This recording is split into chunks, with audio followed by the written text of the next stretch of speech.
Welcome to Get Your Bell Rung Pro Wrestling Podcast SmackDown recap for February 20th, 2026. With me, guys, is my faithful co-host, two men that could not do this without. The first gentleman is the one who brings legitimacy to this podcast, because after all, who the fuck wants to listen to another wrestling fan, right?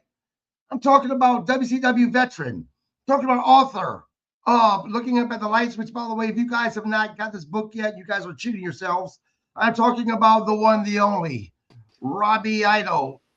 And also joining us is the co-host of Rasslin Memories, a guy who brings perspective, who brings history to this podcast, a guy that helps me well when my old ass always forgets names and dates.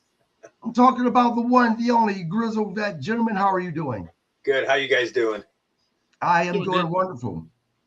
Now, something that I have to briefly talk about, because made me feel good, actually. I had a few people contact me that asked me, what happened to AEW Dynamite's recap? Did you guys not do one on Thursday?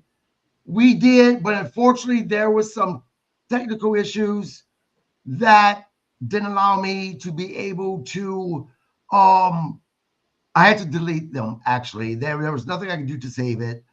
Issue's been fixed, guys. But because of that, there's a couple of things that we talked about that I'm going to talk about tonight that we're going to, after tonight, keep on Thursday nights for the month of February.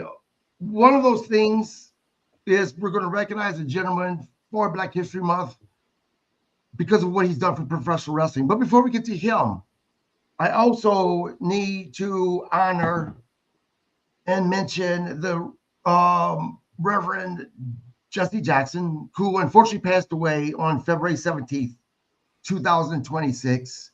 This is a man who did so much for a community in the United States when no one was speaking up and no one is as passionate as what they should have been. He had a hand in fixing some wrongs that was done in this country. And he meant so much to so many people, not just people of color. Talking about Black, white, Asian, Latino. He was a true figure in this country. Again, talking about Reverend Jesse Jackson. So to Mr. Jackson and his family and friends, our condolences. And thank you for everything that you did to help make this wonderful country a better place for all to live. Next, again, February, Black History Month.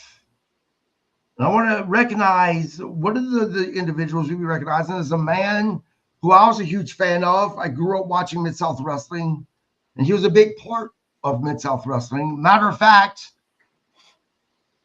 he was the first Black booker at the time. I'm talking about the big cat, Ernie Ladd. And before he even stepped into a wrestling ring, Ernie Ladd was already a world-class athlete. He played professional football in the AFL, and that's how he earned the name, the big cat, because of his size, but because of how agile he was, and because he was so dominant on the field.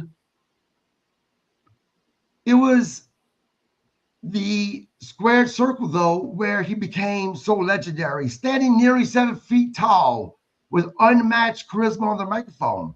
Ladd was one of the greatest heels of his era. He had the rare ability to make people believe.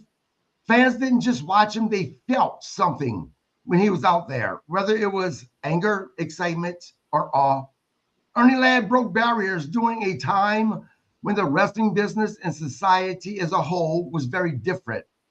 As an African-American main event star in the 1960s and 70s, and guys, that is what's so incredible.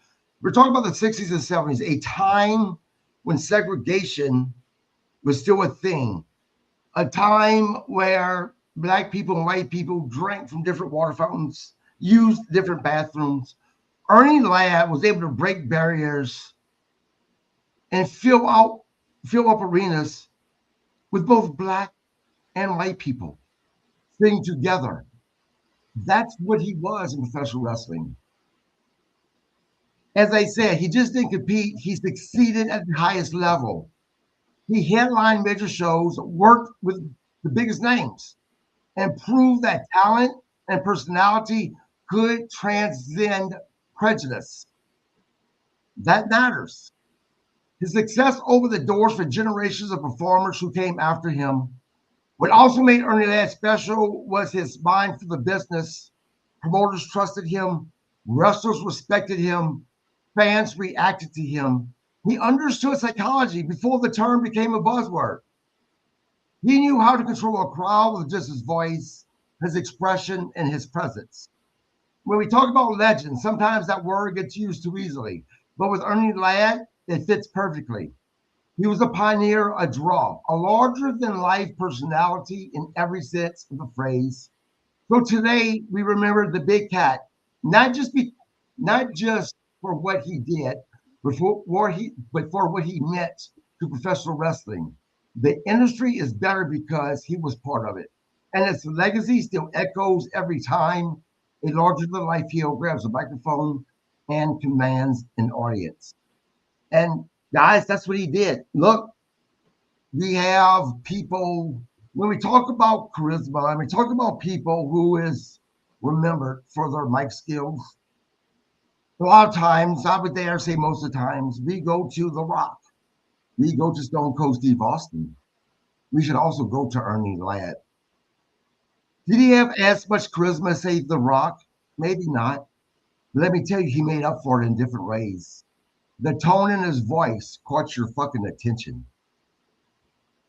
If you were not looking up at the screen when he took that mic, when he spoke those first words, you looked up to see who the hell was talking.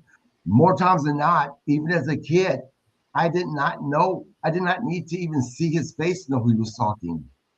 His voice, it was undeniable. Again, I was a big fan of Ernie Ladd. I grew up in Louisiana, born and raised. Grew up watching Mid-South Wrestling. And Mid-South Wrestling would have never been what it was without Ernie Ladd. Grizzle, Robbie, anything guys you want to add?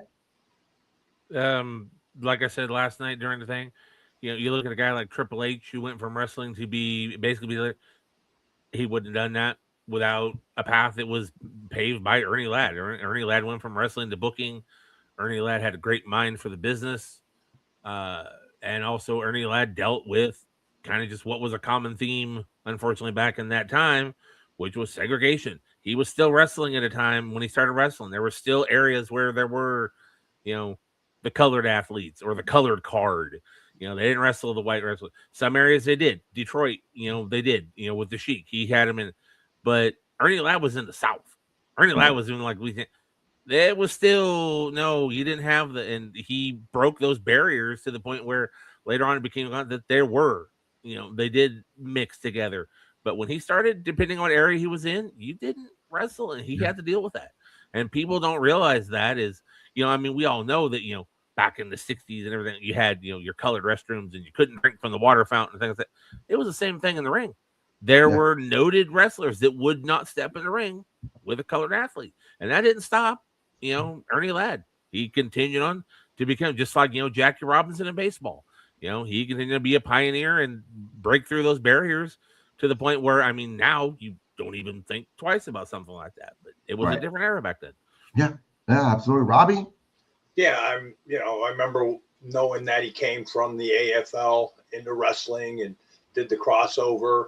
And, as a kid and, teenager playing baseball and stuff, I always had that thought that, well, when my baseball career is over, I'll go into professional wrestling.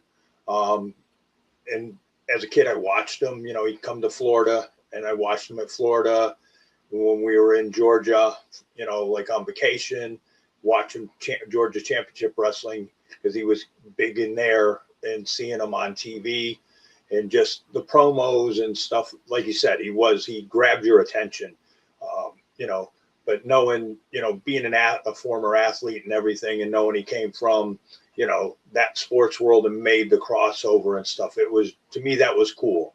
Right. Yeah, absolutely. Now, I don't want to mention who we're going to be recognizing and honoring next week. But guys, I'm going to tell you, it's the one that I'm also excited about because I'll leave it at this. Before a young KG Landry was ever introduced to a Hulk Hogan or even a Ric Flair, there was this guy. This guy was the be-all end-all for me at the time. So I'm excited to be talking about him next week. Let's talk some SmackDown. Guys, I'm going to be honest with you, to all that is watching, old KG Landry.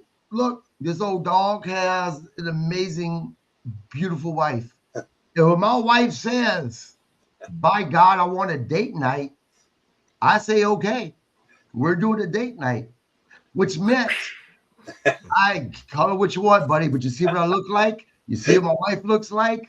You do what you got to do, right? So I said, okay. Graciously, old Grizzled Vet here took over for me. He took the notes so we could talk about the first hour of SmackDown. I was back in time at around the second hour, so I'll take it over after that. Grizzle, the mic's yours. All right, I'm going to honestly tell you, I did not take the notes. I rely on 411 Mania for some of my notes. I did watch the first hour, though, so we can talk about this a little bit. Robbie, I'm sure you watched it as well, so you and I are going to discuss the first hour for a few minutes. Which great. Don't you look? Let me interrupt you. To make no mistake about it, watch it or not, I am an opinionated person, and I'm going to share my opinion. All right. We open, as always, on SmackDown. Here's all the wrestlers coming to the arena. All right, great. We have a recap of the main event from last week, in case any of us missed it, didn't watch it, forgot, who knows. Anyways, then we go on to, guess what, folks? A promo. That's right. We open SmackDown with a promo with Cody Rhodes, who's coming out to the ring. He's talking about Drew McIntyre because Drew McIntyre got involved. This feud will never die. We've talked about this many times before. Guess who comes out next because he feels he got screwed in that match and can't go to Elimination Chamber? Jacob Fatu. So we're going to have a little extra. Then in this promo, Nick Aldis comes out, says, hey, guys, Drew McIntyre isn't here today. I told him to stay home. Jacob, you need to let Cody talk and say what he wants to say. You and I are going to have a conversation in the office. Yeah, this does not go over well, but guess who's here? That's right. He does not want to miss SmackDown. He rented a luxury box all to himself so he could come and watch the show. That's right. Drew McIntyre's here. And he challenges Fatu to come up here and say, so Fatu's going for it, but security stops him because Drew McIntyre way up there. They're not going to let it. So we go for that. But that is the opening promo for SmackDown. Cody talking about Drew, Jacob talking about Drew, Nick saying, hey, Drew's not here. Surprise, there he is. He's up in the fucking luxury box. Pardon my language. But that's how we open SmackDown. Robbie, what do you think? Was this the way to open the show? Should we have had a match? Was this promo necessary? Did you really think Drew McIntyre wasn't there? No, you knew he was there. I mean, that they rented out the luxury box and everything. So, you'd love to see him change it up and go to a match or something first. Or if you're going to do that stuff, like keep it short, But that doesn't seem to be the way. I think it's just an easy way for them to open the show instead of saying, hey, you know what? We've got 200 guys on the roster, are only using 100, where we could use, maybe a couple guys and throw them in there for a 5-minute match and showcase some of their talent. Talent? No way. What do you think, KG? I mean, you said you didn't see it, but I'm pretty sure you can guess the direction of it. Yeah, I mean, look, anytime, more times than not, you hear so-and-so is not here tonight, they're going to fucking be there. I am in agreement with you guys. This Cody Rhodes and Drew McIntyre thing doesn't seem like it's ever going to end. But here's a question for you. As we sit here and we bitch about it a little bit, 10 years from now, 15 years from now, maybe at the time when either Cody or Drew retires and they're being recognized and they're being inducted into the Hall of Fame because they're going to be then worthy enough, right? Will we look back at this and say, my God, this was one of the greatest feuds in this era of professional wrestling? Will we appreciate it more than what we are now? 10, 15 years, possibly. I mean, don't get me wrong, the matches are good. We get great matches out of it. I mean, these are two top tier talents. Absolutely. You know, and they're putting on great matches, but you're seeing the same two guys over and over and over and over and over and over. But, you know, you say that, and then you look, how many times did John Cena and Edge wrestle each other in Cena's career? How many times did he wrestle Randy Orton? You know, it's just, I think it's just the fact that we're seeing it every week on TV. We're kind of good. I don't even know, 10 years, 5 years from now, we're going to look back on and go, you know what? That was a pretty goddamn good feud. They really had it going on. But now we're looking at going, crap, them again. Shit. Okay. But, you know, no, I mean, 5 years. And like you said, they're both Hall of Fame worthy. Absolutely. Cody and Drew are both going in, you know. Right. There's no doubt. Sami Zayn will go in at some point. He's kind of part of this whole Drew McIntyre, you know, which we'll talk about, you know, during the show. But we'll see. Go ahead. Promo wise, though, it was okay. Typical promo, like, you know, Robert said, you knew Drew was in the building, you know, so you hear his voice, you're like, where is he? Oh, there. I rented a box, blah, blah. Okay, it's just a way to spark it. Because like you said, if they say he's not here, you know he's going to be here. Yeah. Okay, let me get my notes out here. 411 Mania, we're going up to, after that, we go there. Then we go through, hang on, let me get my notes here. Lost my notes for a second. Oh, yeah. We get a recap of Solo Sikoa and the MFTs with the Wyatt Six. We get a recap of that going on again.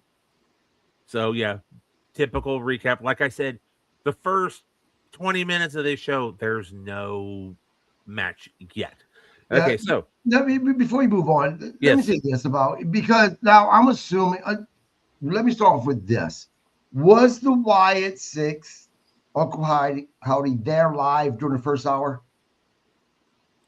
They knew they were all in promo again, and it was a recap of last week with the win, and they're up in the thing and all that. And then Wyatt Six once again, we're not there. So I asked that to go to this. Now we obviously know then they weren't there the second and third hour because I was watching that play, and I'm speaking for myself. It's hard to stay invested for me in a feud when only one side is there, when you're not seeing the second side there live. And again, I'm talking for myself. I think, and look, don't get me wrong, this is a decent feud. I'll say it's good, but that's the problem. It's only good. For me, I think that if they were there, actually they're live, and there was more of that heat between the two, maybe having to split them up, something more, that this feud could go from being good to possibly great. And I think that's the difference for myself. How do you guys feel about that? I think that the Wyatt Six need to be a little bit more involved. It's all pre-taped, it's all, you know, spooky language, the crackling videos, but you don't see them. They don't do anything. Right. Robbie? So no, I agree with you. It's hard to have a feud when you only have one half of the group.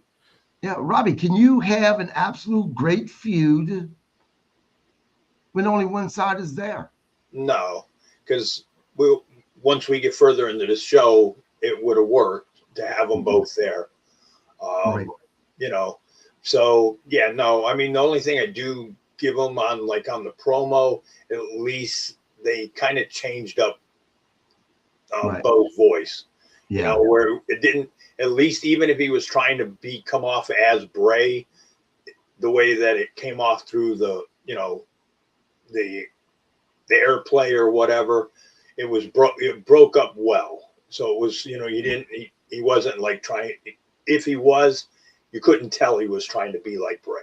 Yeah. So I will say this much. There's always the exception to the rule, right? The John Cena back in the day and Rock feud. That was great.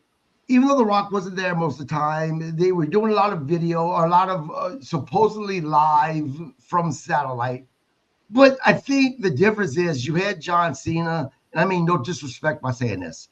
You have John Cena and The Rock are at the level that they were at, right, during that time, which they ended their careers at that level, versus the Wyatt Six, versus MFT that they're not on that level. So I don't think that it works for them to have these feuds when only one side's there. Again, it's not a bad feud. I would say it was good.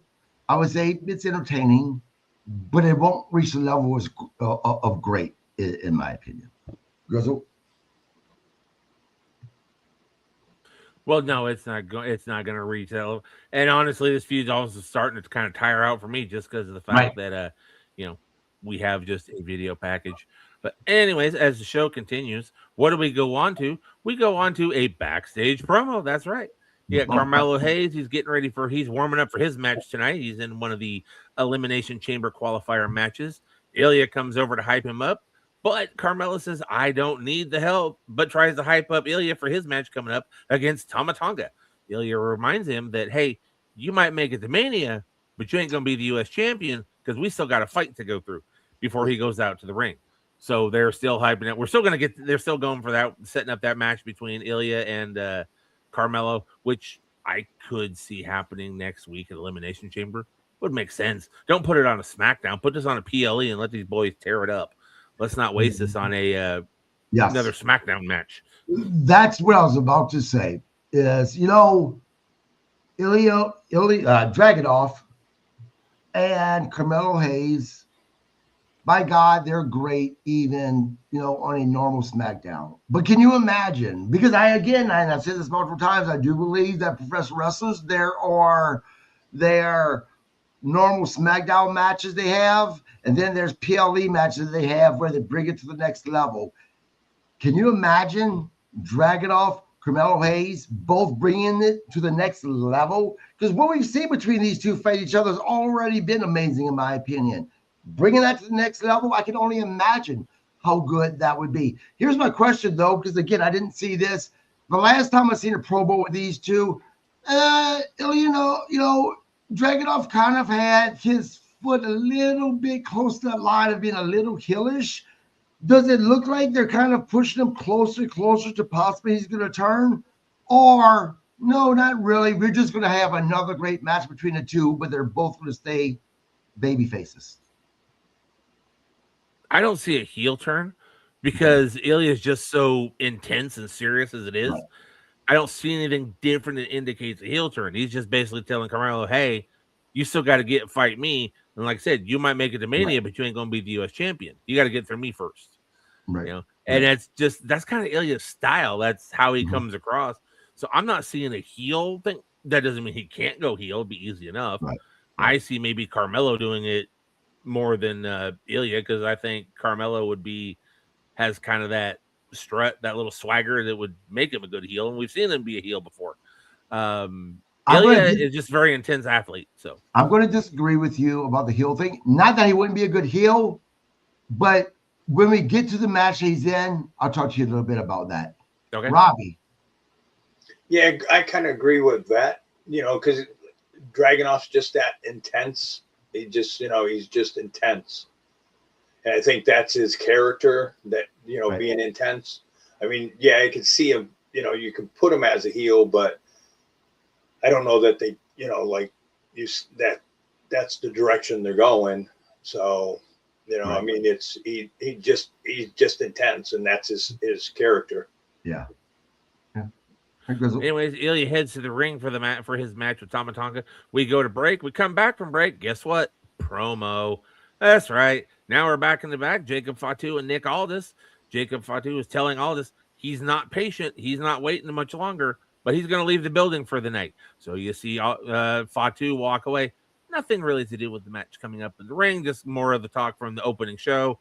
Finally, we go to the ring. And we have our match. Ilya Dragunov versus Tama Tonga, with Tama Tonga getting the victory, which I personally liked, because in my opinion, since he's part of the MFT and all that, people underestimate Tama Tonga. They forget his New Japan work. They forget Tonga Loa's New Japan work. I had no issue with his match. I thought it was a good match. And like I said, I like the winner. My son, not so happy with the winner of the match. He's an Ilya fan, so he was not happy, but he's 14, so he can deal with it. What I liked about that, honestly, is the fact that I hear that's be Dragunov Tama Tonga, and I like Tama Tonga, but because of pretty much the push they've been having Dragunov one would expect that it's going to be dragging off. That's going to take this. So if I was watching this match, I would have been surprised. And I agree with you. It's a pleasant surprise. I like being swerved. Robbie? Yeah, it was a good match.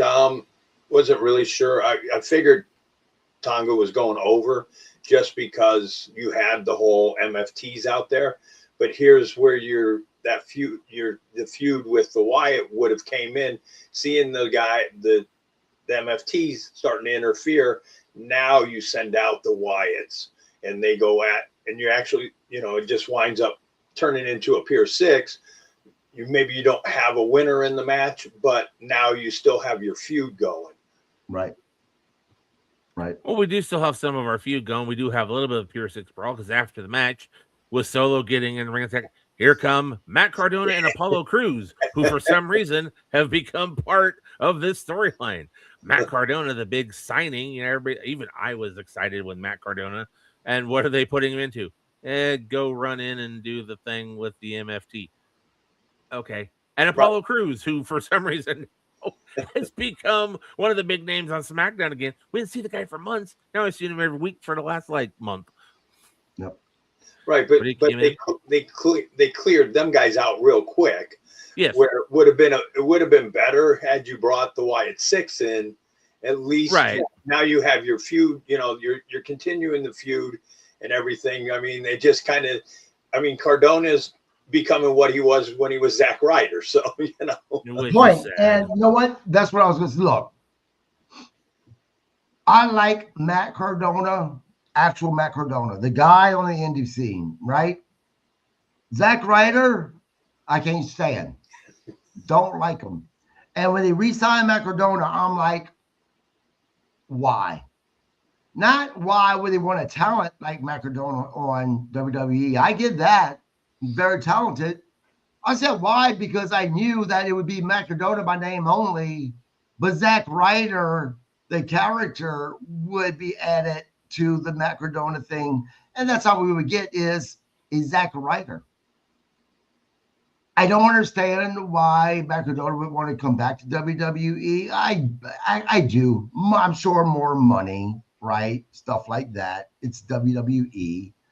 But at the same time, the guy, he was, continuing growing and making that name for himself on the indie scene. I just feel like for whatever reason, WWE just doesn't have that level of respect for him and take him seriously as a talent. In my opinion. Grizzle, Robbie? I understand he came back. It's unfortunate, and you're correct. So, right. Well, no, I totally agree. But he probably came back because of the payday. Right. But the company he should have signed with, if he had a chance, I don't know. To me, he would have fit in better because it would have probably played to his style of how he was doing it on the indies, would have been AEW. Oh, look, absolutely. You want to talk about a perfect storyline from AEW. He coming to AEW, him talking about how he's not going to be disrespected the way he was in other places, right? That he is a serious competitor, that he is fucking Matt Cardona. He's not this fucking clown that, is too busy goofing off instead of going after titles. Absolutely. That would have been awesome. Would have been great. Right. He would have because he was doing hardcore matches and stuff on the indies. Right. And AEW, he would have fit right in. Yeah. Yeah. 100%. Grizzle. We're going to move on with this. Anyways, after Matt Cardona and Apollo Crews have their little ring, Solo gets back on the mic, starts talking. All of a sudden, lights go down. Oh, here they come. Nope. Video. Uncle Howdy basically telling Solo that he's using his MFT as a crutch and that Solo needs to stand up and show what he can do on his own. And that's what he expects from him next week, because next week we will be getting Uncle Howdy versus Solo Sikoa. Yeah. Finally. Yeah, no doubt. But yeah, video, and video. So, next week they'll be there. I mean, at least Uncle Howdy will be. Right. So, and I bet you guys lunch. I'll bet you a lunch that, yes. Okay, how do you show up without his the Wyatt sick, and Solo will be there, and somehow you'll get the MFTs that will interfere in that match. Probably. Everybody's going to interfere in this match. I think that's kind of obvious. Everybody's going to interfere in this thing. That's just the sad part about all this. The thing I don't like about the feud is this. Yes. Real quick, the thing I don't like about the feud is of all the things they can make this feud about, even about we just don't like each other and I want to kick your ass. No, they make it about a fucking Landry. I put this on the same level as the Drew McIntyre and CM Punk stupid fucking bracelet feud, right? Go buy you another fucking bracelet. Go buy you another goddamn lantern. Yeah. That's what I don't like about the feud is the reasoning. There's so many other better reasons to, be on to have a feud with that. Bob says, Rob was invited. I'm calling my lawyer. By the way, does anyone have my money I could borrow for a lawyer? Bob, we told you wasn't invited. The invite was in the group. Greg goes. Anyways, we go to the back. We go to break. We come back from break. And what do we have in the back? Another promo. That's right. Now we're talking. Drew's in the back with Aldis. Aldis comes over to chew him out. And then he warns Drew that if he keeps pushing the limits, then he's going to find out exactly what Nick can do. Drew leaves and tells him to relax. There's that promo. Robbie, was it necessary? Was it necessary to see Drew and Aldis in the back? No.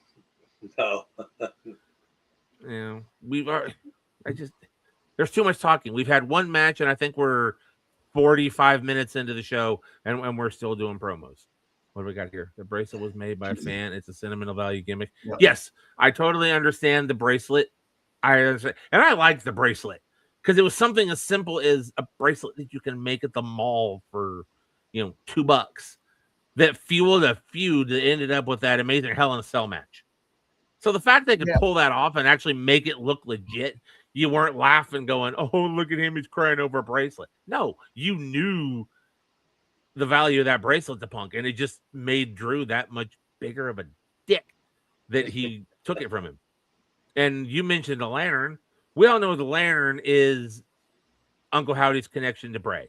Right. So stealing the lantern is taking Bray Wyatt away from him. So you've got that. So I understand it.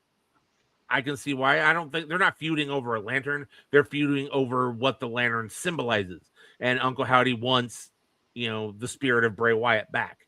So, it's kind of that route. So I understand it. It makes sense. Yeah. It's like the Undertaker's urn. How many times we see him, Kama Mustafa turned that thing into a gold necklace. Come on. Right. It's the power of the little things. Yeah. Anyways, we had the promo. Like Robbie said, I agree with him. It wasn't necessary. It was literally just him saying, stop it. And Drew going, need to relax, and he just walks away. Then we move elsewhere in the back, and you got Byron Saxton talking with Randy Orton. Yes, another promo. Brian Saxton talking with Randy Orton, and Randy Orton telling everyone in the chamber should be on edge because he's there. Aleister Black interrupts along with Zelina, and they challenge it. So we're going to get Randy Orton versus Aleister Black as our main event tonight. So once again, another promo. So we had a promo, we had a promo, we had a promo, we had a match, we had a promo, another promo. We're going 3 in a row because after that promo is over, and Robbie, excuse me, I forget. Your opinion on the promo with Randy Orton talking about the Elimination Chamber and Aleister Black and his challenge for the match? I guess that was the way they were setting up the main event. And we'll leave it at that. Yeah, once again, because I can tell you that after I joined, I was watching, and it wasn't long after they mentioned about the main event being Randy Orton and Aleister Black. I'll be honest with you, as a latecomer, I'm like, why is this the main event? And later on in the show, when they mentioned about what happened during the interview, okay, now I get it. So as much as we like to dog on these interviews at times, they make sense at times, especially if you're joining in late, right? Why is the main event happening? Type of a thing. No. Well, this one made sense because, like Robbie said, Right. it does. It sets up the main event. But if they'd have cut out the little with Drew and Nick Aldis, and then what came after this, this promo wouldn't look so bad because it was a promo sandwiched in between two promos. Right. Because after this promo's over, they issued the challenge and it goes on. We go to another spot in the back. Here comes Jade Cargill. She's coming to the ring because she's got something to say. Promo sandwich between two promos that could have been cut to save time on a 3-hour show. It was literally just Jade walking to the ring so they could say, "Here comes Jade Cargill." They could have gone to commercial, I think. What do you think, Robbie? Because they just gone to commercial, come back, and Jade comes to the ring. Did we need to see Jade walking in the back after we've just seen, basically 3 promos in a row?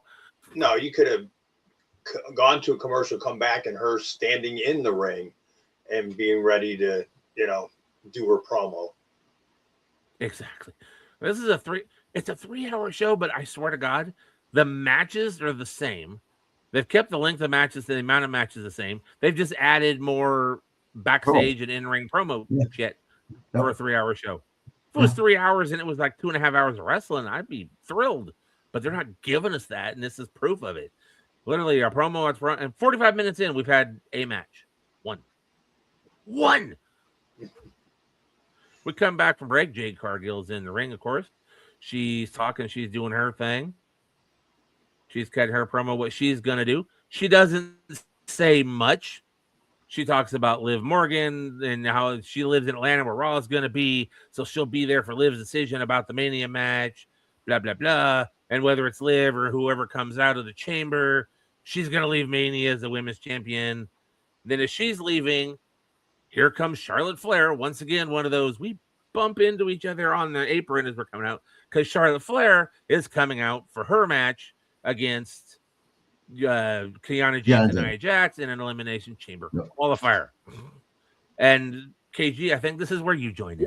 Yep. So I joined in right as there's a spot in the match that, as soon as I showed up on my TV, I immediately was going to sit down. I'm like, holy shit, that was awesome. And that was that amazing Spanish fly off the top rope Charlotte Flair did with Kiana James. The match was exactly what you expected. It wasn't a bad match. I enjoyed the match. It was entertaining. More so because of Kiana James and Charlotte Flair, not so much because of Nia Jax, in my opinion. I love the finish. Not just because Kiana James won, who you wasn't expecting to win, but Charlotte Flair going to do the figure 8 on Nia Jax. And Kiana James comes in underneath her as she's bridging up to grab her, fold her up to pin her. That was great. That was a very different type of a pin that she used. So props. I actually like this match. Grizzled, what did you think about, Kiana James taking a win? Do you think, that's cool? Or should we have gone with maybe Charlotte Flair so we could see Charlotte Flair and Alexa Bliss at odds at the Elimination Chamber? No. when it started, I'm like, okay, Charlotte's going to win. Yeah. I kind of figured Charlotte was going to win. I was like, okay. I was happy. And like you said, that Spanish fly, that fucking move was great. Once again, a swerve. We weren't expecting, it was kind of a wow, Tama Tonga one. This is another one. Kiana James. Oh, but the way they did it, the finish was great because, she's got her in the figure 8. You're like, okay, Nia's going to tap. There goes Charlotte. No, she slides it. And when she did it, I'm like, what did she do? And then she just basically, cross and rolls her up for a pin. So it makes it legit. Kiana James didn't overpower Charlotte Flair. She didn't hit her with this major move. No, she just kind of slid in there and caught Charlotte Flair unexpectedly and got a pin. So not only do we get a surprise with the victory, but they give us a reason to go, okay, yeah, I can see that. All right, that's cool. I like it. Kiana James slid in there and got that shit. Cool. So not only was I surprised by the win, but I like the way they did it. Yeah. Robbie, I am so happy to see Kiana James back in the ring, doing more than what she has been for the past couple of years, I think, maybe, as just a manager of Julia, because Kiana James is so goddamn talented. She really is. Or is that just me? You know, maybe you're not a big Kiana James fan. What did you think about this match, and what did you think about Kiana James going over?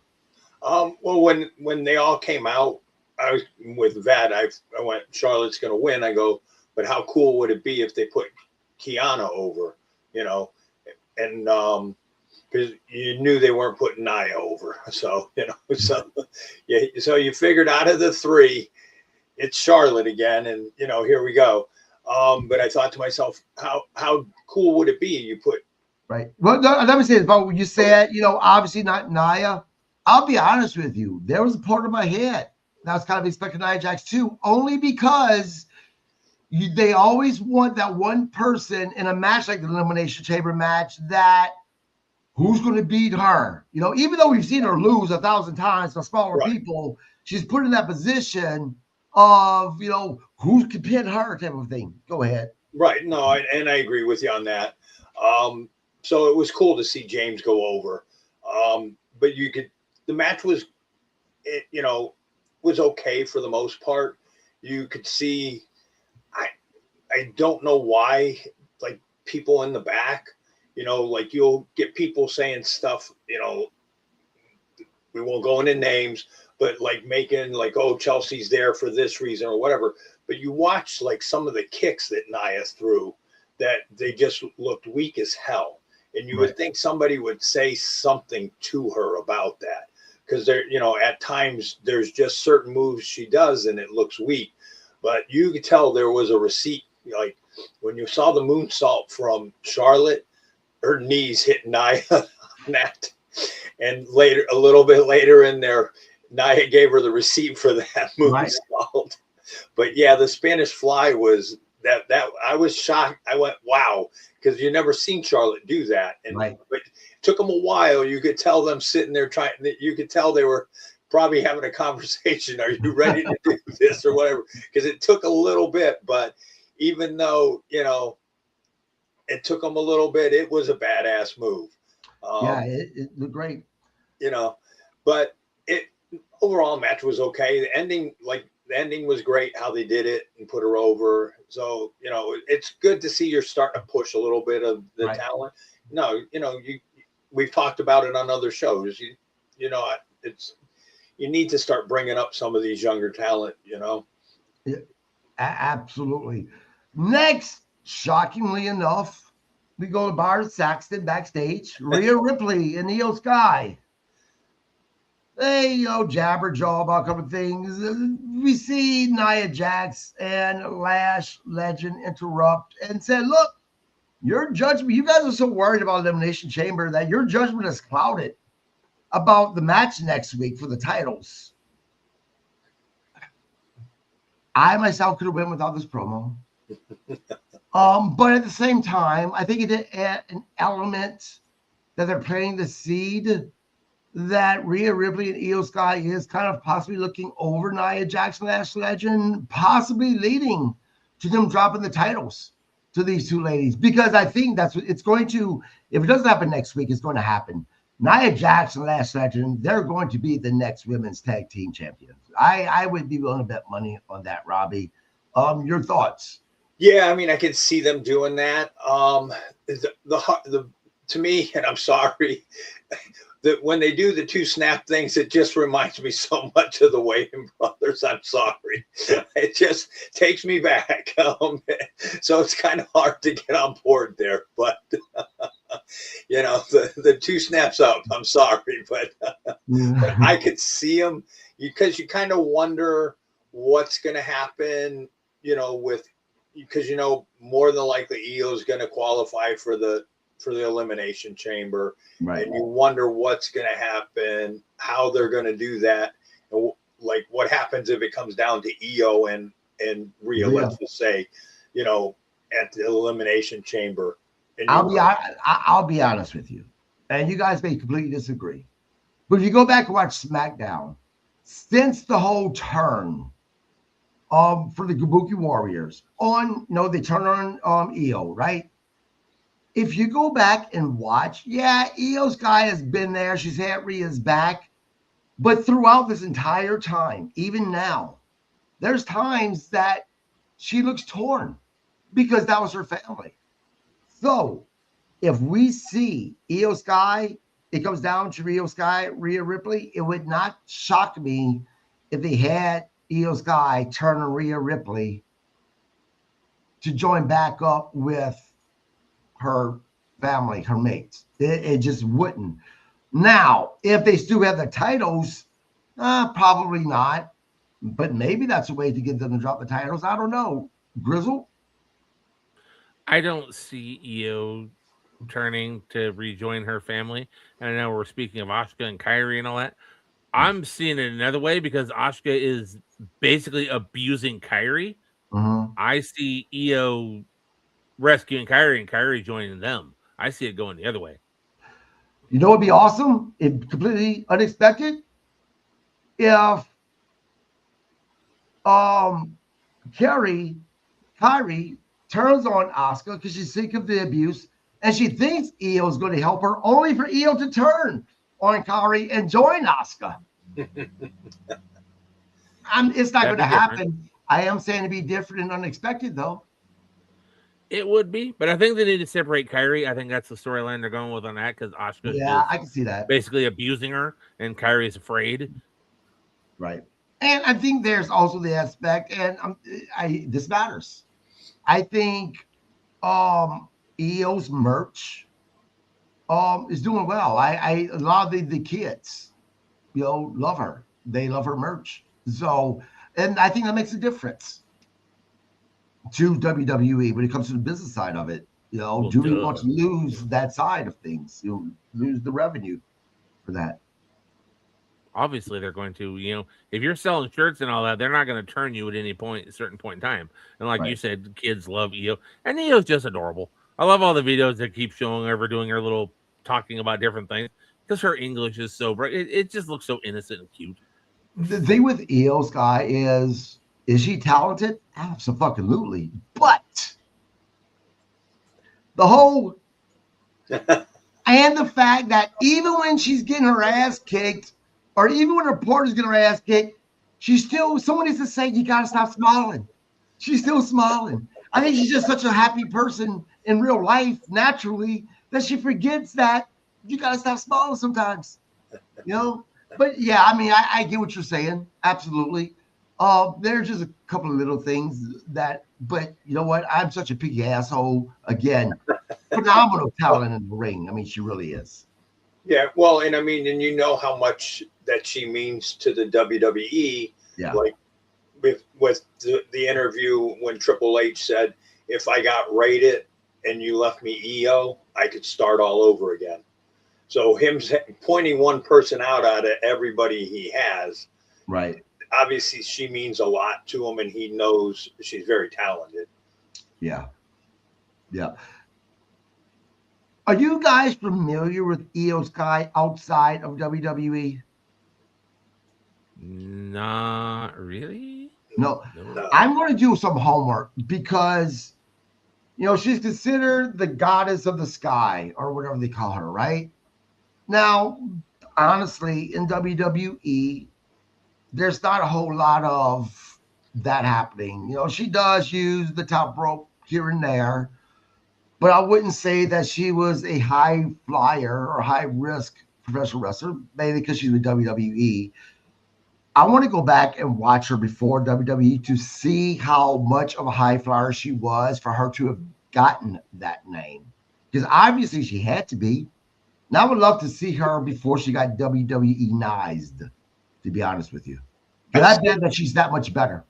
I've seen clips of her, and I'm not sure if it was from Japan. I think it's probably from Japan. Mm-hmm. Just clips, and you could tell she had talent. Right. I saw her. She was at a CAC years ago. Her and Kairi Sane and one other girl whose name I cannot remember. She's nobody that's been on WWE or anything. And they did a 6-woman tag match. I don't remember much about the match because, like I said, this was well over 10 years ago, 10, probably even 15 years ago. Right. Guys, next we go to, it's more of a commercial, but nonetheless, it was a Powerhouse Hobbs sitting down with Stephanie McMahon with What's Your Story, kind of promoting both Hobbs or Keys, Royce Keys. I don't know if I'll ever get used to saying that with him. And also promoting What's Your Story. I think they have plans for him. The thing is that when are they going to start doing or pushing, him? At what point? I have a feeling they're waiting to maybe after WrestleMania, Robbie? Yeah, I mean, I could see that, after WrestleMania. But you hope they do something with them. Well, yeah, because, although I get it, WrestleMania is around the corner, but for a talent that you're waiting to start your big push, it's still it's almost 3 months away still. It's still a good ways. So that has to be weighing on Hobbs's mind. Grizzle? They, in my opinion, they already blew it with his debut because I he debuted at the Royal Rumble in Saudi Arabia where nobody knew him. You know what he's done since then? He's wrestled on Main Event. Wow. Yeah, that's where they put him. He was on Main Event last week. And that's a way to kill your career right there because you're going to be like, oh, the guy from Main Event. Thank you. I was about to say, I'm sure both of you are familiar with the term when it comes to actors and actresses, typecast, right? Mm-hmm. Well, in professional wrestling world, that's how somebody, as Grizzle just pointed out, gets fucking typecast. Wow. So, he's already on this show that is nothing, basically. Sometimes, as talented and as much talent supposedly is backstage running WWE, there's times I gotta wonder, what are you thinking? I really do. I wouldn't put him on Main Event if they're gonna use him like that. Put him on non-televised dark matches after, either before or after the tapings.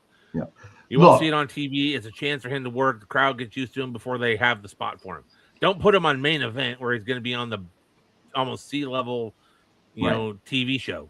Yeah, I have a question for both of you guys because I could be dead wrong, but it seems to me WWE has been known to take talent. For instance, if you were a talent coming from WCW in a day when WWE bought WCW, and you were a talent that was made because of WCW, right? You were a WCW homegrown talent. When you got to WWE, for the most part, yeah, your career was done. They didn't really use you very much. Do you think this is going on with AEW? That talent coming from AEW, they're not doing much with. Yeah, people can argue, well, look at Ricky Saints. Yeah, but it's NXT. What are they going to do with him on the main roster? Look at, what's her name? You always bring her up, Robbie. Blake Monroe. Blake Monroe. I don't know. Do you think this is what's happening to a degree that they purposely are doing this type of stuff? Start with you, Robbie. You hope not, but it's possible. It's very possible, but you hope not. I mean, but this is what I think though. And I think with like WWE, I think they raid everybody trying to get their top talents to try to hurt that organization. Right. And then they either drop the ball with them he'll probably write in and say, you're out of your mind. When they took Jade Cargill, I think they missed the boat on her. I mean, I don't think she's as good as they thought she was going to be. That's my personal opinion. Right. But I think that they go after, organizations to try to get their top guys. We'll look at like Shinsuke. Nakamura. And they just either drop the ball with them or just don't know how to use them. And before I hear it from some of you fans, yes, I know Jade Cargill is the women's champion. There's always the exception to the rule. Always. I get it. But when you look at it as a whole, there's been more that they've kind of didn't do anything with throughout history. Talk about WCW, AEW now, than what they have done anything with. So, yes, I get it. Jade Cargill's a champ. So, yes, obviously she's not been buried. But as a whole, talk about as a whole here. Grizzled, am I just out of my mind here? No, as a whole, AEW talent that's been brought over has not hit the level that they've done in other organizations. Same thing with WCW. Honestly, in my opinion, the only person who came out of WCW that became a bigger star is Booker.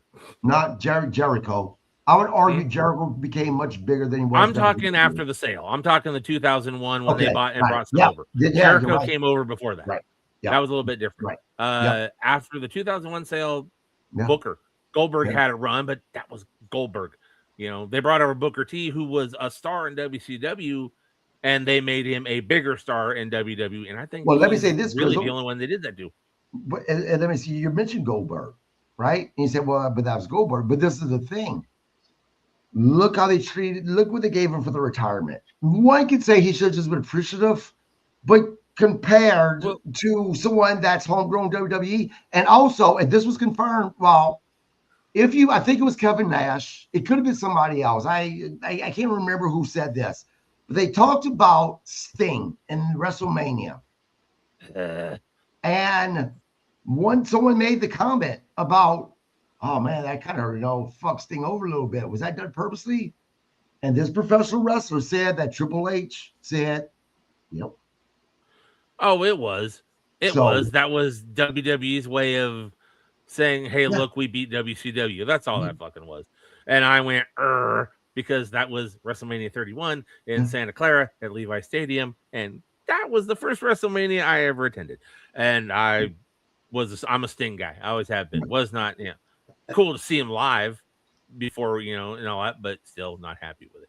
Right. But Sting, that was, and the Goldberg, the way his retirement ended, I'm not comparing that to his first, because his first run, the 1 year he was there, champ. Then they would bring him back for the Who's Next things, a little bit different. I'm talking that initial Goldberg run. But no, you're not wrong. And I agree with Robbie. Jade Cargill is in AEW. Jade Cargill was a big fish in a little pond. Mm-hmm. She looked amazing. I'm not going to say anything negative as far as she looks. She looks fucking amazing. She looks in shape. She's the look you want in a wrestler. She looks like a legit wrestler. And in AEW, she was a bigger name because the talent wasn't there was better talent in the ring, but they didn't have her look. Right. Went over to WWE. That pond turned into an ocean, and now she's just a little fish. And there's a lot of girls that have a better look than her, not physically like with the abs and everything, but just and I think you see what you see. It took way too long to get her to where she's at now. I'm almost surprised they didn't actually just go, oh, fuck it, we screwed up, let's just cut her. But they didn't. They stuck with her. But it's not the same. So yeah. Next, guys, we go to a match. Kind of. Yay. Kit Wilson versus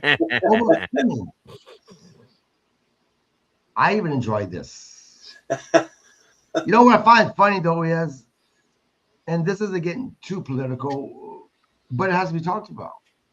Kit Wilson kind of has the, talking about the whole, masculinity thing, right? Toxic masculinity. Toxic, right. But this is the thing. Like it or not, this is something that more so a guy who's a left winger would talk about. It just so happened on WWE, this guy who's talking about toxic masculinity, is he the baby face? Nope. They made sure that he's put as a heel. Find that a little funny. for whatever reason. And then we see Oba come to the ring. And Kid was like, look, man, I wrote you a poem.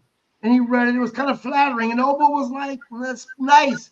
But I would hear another one. And Kid was like, well, I really don't have another one. This is kind of all I had. And it went from Oba kind of requesting it to Oba saying, no, I want another one. So Kit Wilson, being the coward that he is, character-wise, of course, read another one. Wasn't that bad? But that didn't satisfy Oba. Oba wanted another one. And they got to the one that, well, kind of talked shit about Oba. And we seen what happened. Oba kind of squashed old Kit Wilson, kicked his ass. Wasn't bad for a squash match. There was an entertaining aspect to it. Grizzled, how many more of these let's make him built up to a monster matches that we're going to have before we finally get to something with substance, something with meat in it? It's going to bounce around for a few more weeks, I think. A couple more weeks, few more weeks. He's going to go to Raw and do something. He's going to go to SmackDown because he hasn't signed yet. So He's still the free agent. Right. And I'm going to, I don't believe I'm going to say this. I'm going to go back a little bit to a few weeks ago on Raw. We all know nobody liked him squishing the War Raiders or whatever as a debut. While I see the point of it, and I still have no problem with him doing it, this thing with Kit Wilson is the better way to introduce him as the big monster because it's Kit Wilson and Toxic Max, and then Oba just squishes him, and the fans go, yay! So I'm going to go with this is the better way to bring him in, to let him just squash somebody, and it's not going to hurt Kit Wilson. He's not ever going to be the main event guy that, remember back when you first started, you got squished by Oba? No. Right. So well, and I'm not to retract my statements. Not to mention, the level of success Kit Wilson will have in professional wrestling won't be as a singles guy. It's going to be with his partner. Deadly.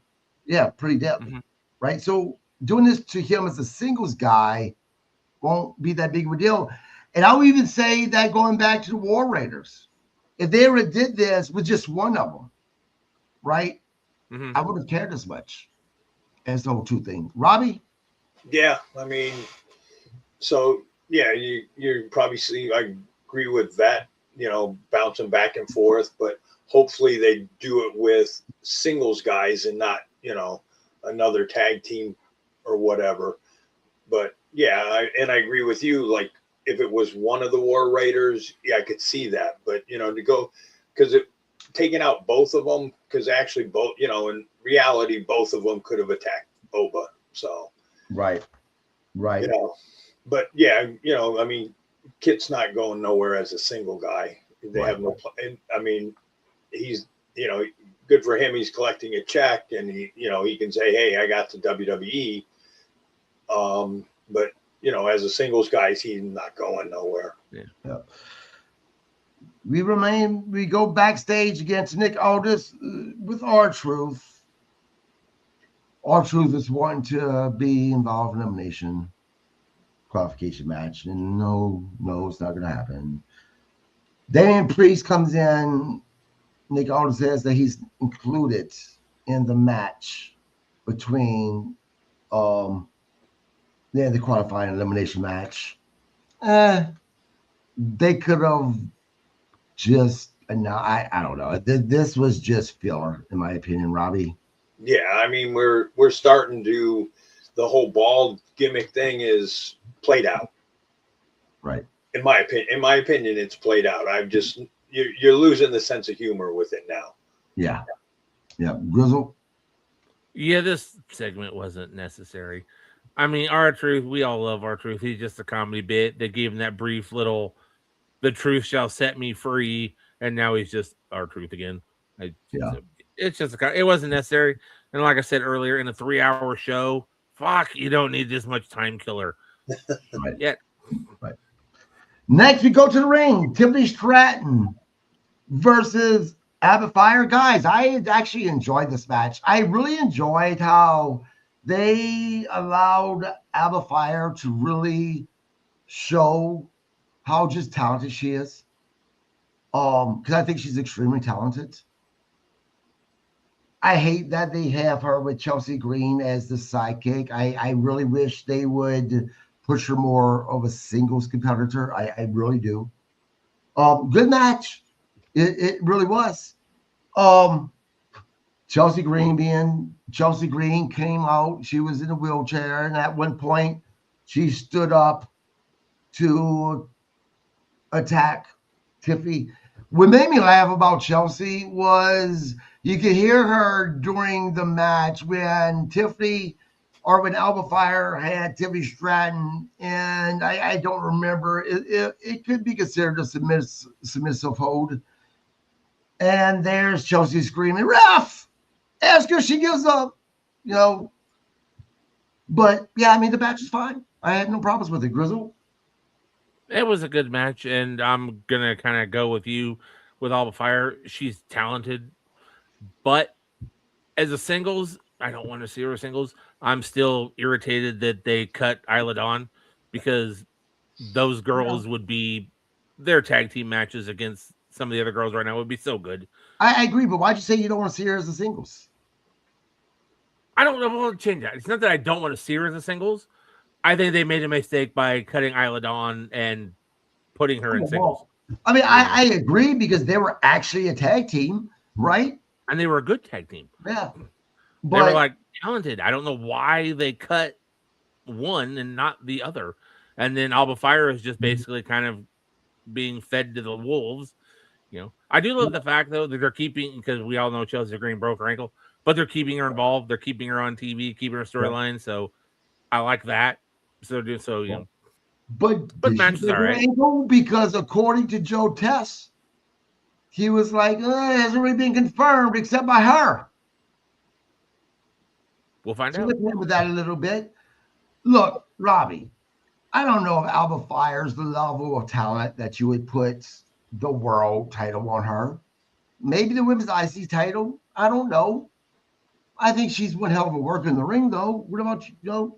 Yeah, no, I agree she's a good worker. I agree with Vet, though. I was kind of upset that they split her and Isla Dawn up, and when they let Isla Dawn, because there was there's your tag, and there was one, they were tag team, they were good. They were very good at NXT, and then you brought them up and everything. So, I mean, you could have put the belts on them. They were a great team. They, for as far as having a true tag team, they were one of your true tag teams there. And, so letting her go, I don't understand. I was like, wow, I'm surprised, because it seemed like they were trying to do something with them. Right. Yeah. But no, Alba's talented. I mean, I'm not saying she's not. I just think her and Dawn were better together. Right. Yep. Next, we're backstage. Oh, by the way, Tiffany gets the win with the unprettier moonsault ever. Best moonsault, whatever it's called. Prettiest moonsault there, yeah. Next, we go backstage. There's no doubt in my mind that Sammy is on the path after this to become a heel. Cody was Sami Zayn, although Cody was kind of a dick. Cody was like, hey, guy, just my boy. You have nothing to be ashamed of. Sammy's like, fuck you, Cody. I'm not ashamed. You're the guy that should be ashamed. Drew McIntyre came in, was whipping your ass, and I had your back. I did the right thing. And what did you do? You fucking hit me with crossroads and then pinned me. You stabbed me in the back.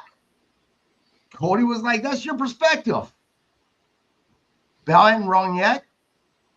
I took my moment to make sure that I'm in an Elimination Chamber match so I can get my side of the title again. Maybe that's your problem. That's why maybe you're not fucking winning the title, Sammy. You don't get out your way. Sammy was like, really, dick? You're the golden boy. And then, of course, Trick Wilson shows up, gives a couple of little cheap shots to Sammy, causing Sami Zayn to run to Cody Rhodes and say, man, I'm sorry. Just, you be the champ again. Just remember what I did for you. What I found interesting about that was the crowd was on Sami's side during this until he apologized to Cody. They then started booing Sami, and there's a couple of Sami, you suck chants in there that you could hear all the way backstage. The crowd is turning on Cody every week slowly. They really are. Grizzle, your thoughts? Yeah, Cody's becoming more of a kind of an asshole type of thing, and he's becoming a little bit rougher. So whether or not it's a heel turn or it's going to be he's going to be an Austin type of character who's an ass, but the fans still love him. I don't know. Promo is okay. A little bit long. But do you see, but hold on, do you see Sam? Do you agree that Sammy's on the path just by his actions afterwards when Cody walked off by throwing, she's so frustrated of possibly becoming heel? Possibly, but like I said, I don't think it would fit because the fans, if they're going to make him heel, they have to change the packaging. He can't come out to the same music. He has to come out something different. They're going to have to repackage him if they want to make him heel. If he stays the same and comes out to the same music and shit, the fans are still going to, they're still going to do the same shit. Right. He's got to be repackaged if they're going to make him a heel. No. Now, Robbie, I'll be honest with you. This is what I thought, man. I don't see there being a WrestleMania without Sami Zayn doing something, right? Now, let's go back and remember something. It's been almost a year now since Kevin Owens left because of his neck injury. Now, I've heard that this is possibly a career-ending injury, but I've also heard he's doing well, that he's going to be headed back. Man, what is the chances that they have Sami in front of the crowd doing whatever? I don't know. And then all of a sudden, you hear Kevin's music hit. Now, I get that KO left as a heel. Sami's still a baby face. But you can bet your ass when KO comes back, even if he's supposed to still be a heel, he's going to get that pop. And who knows? We just seen KO talking about Sami Zayn at the last paper for PLE against Drew McIntyre for the title. How, Kevin Owens said, we have a difficult relationship, but he's still my best friend.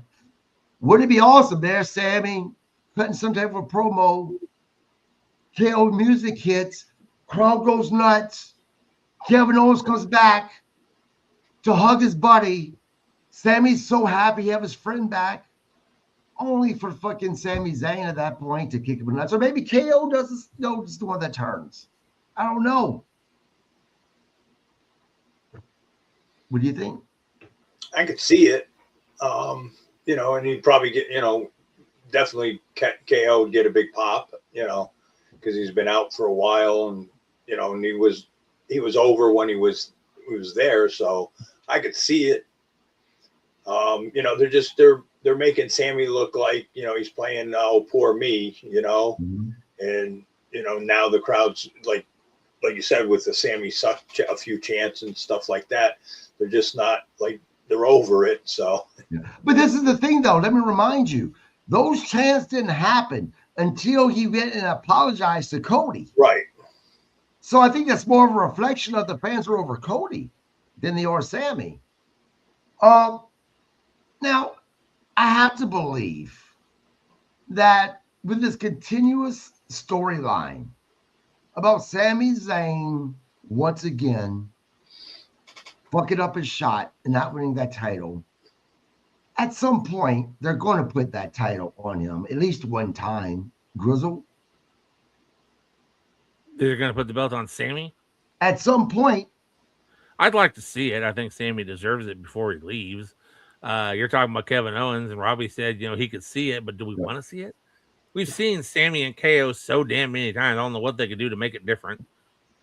We've seen it both ways. Yeah, but I think the difference is with him leaving injured like that, and it was right before WrestleMania, right before a match between these two guys, right? That I don't know if WWE is going to, if KO comes back, if they're going to leave that story unfinished or not. I think that they may return to that story to at least finish it, at least have that match. And I agree with you, but at the same time, look, Kevin Owens and Sami Zayn, they know each other so well that their matches are always great. Well, yeah, they're this generation's Ric Flair and Ricky Steamboat. Right. They know how to dance together and all that, regardless, so they just go out and do their thing. Right. And it just goes natural. Yeah. Yeah. Nice guys. And this is a match who I really wanted to talk about a couple of things. Carmelo Hayes versus Trick Williams versus Damian Priest. Good match. Trick Williams won. Not upset about that. But I want to talk about Damian Priest, Carmelo Hayes, and Trick Williams. Damian Priest looked good in the match tonight. But this is what happens when you have two guys that can elevate you. Because unfortunately, Damian Priest isn't in that category anymore of what will be. I think he is now in that category of has been. That's why he needs to be repackaged. Carmelo Hayes. We have watched this young man, go from being good to being great, in my opinion. He's so talented.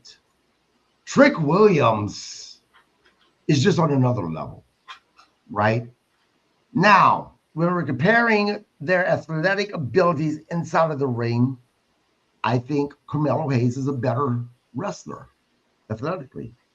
The problem is Trick Williams doesn't have to be this amazing, great wrestler. He has that it factor. He does. You just talked about Sami Hayes, KO being Ric Flair, Ricky the Dragon Steamboat, today's Ricky the Dragon Steamboat. I could easily see Carmelo Hayes, Trick Williams having a feud, right? And that becoming today's Stone Cold Rock versus The Rock feud. I really can.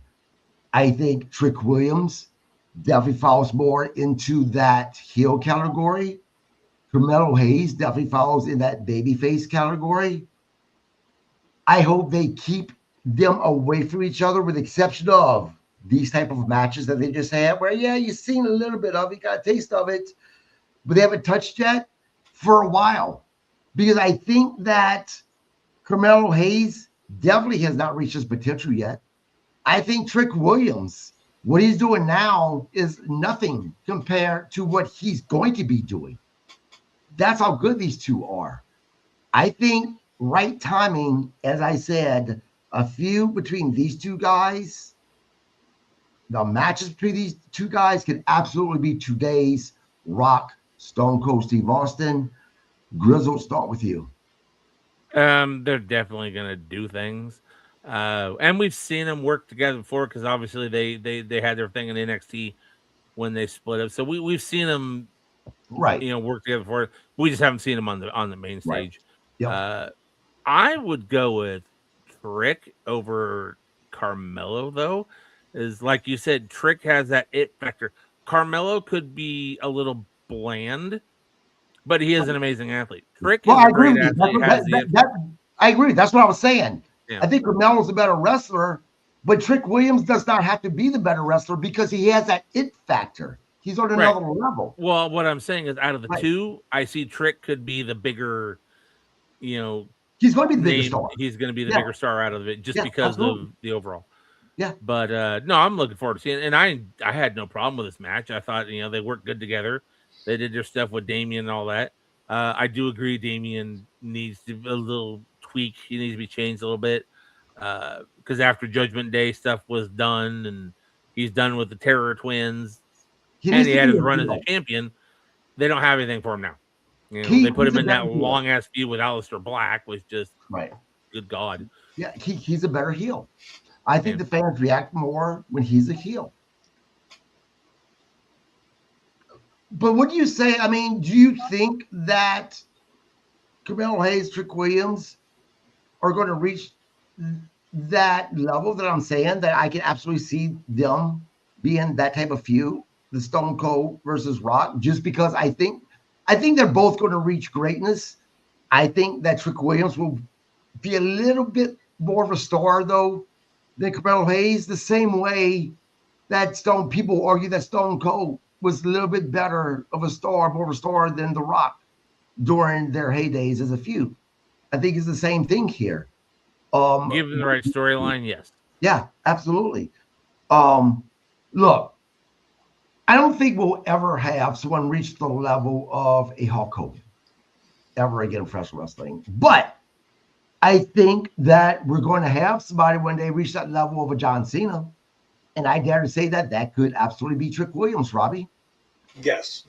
I mean, I kind of hyped him up before, and you guys kind of disagreed with me a little bit. And at the time, just at the time. I mean, thought it was early, but you know, and saying like Carmelo, yes, he's a better athlete, but Trick has it.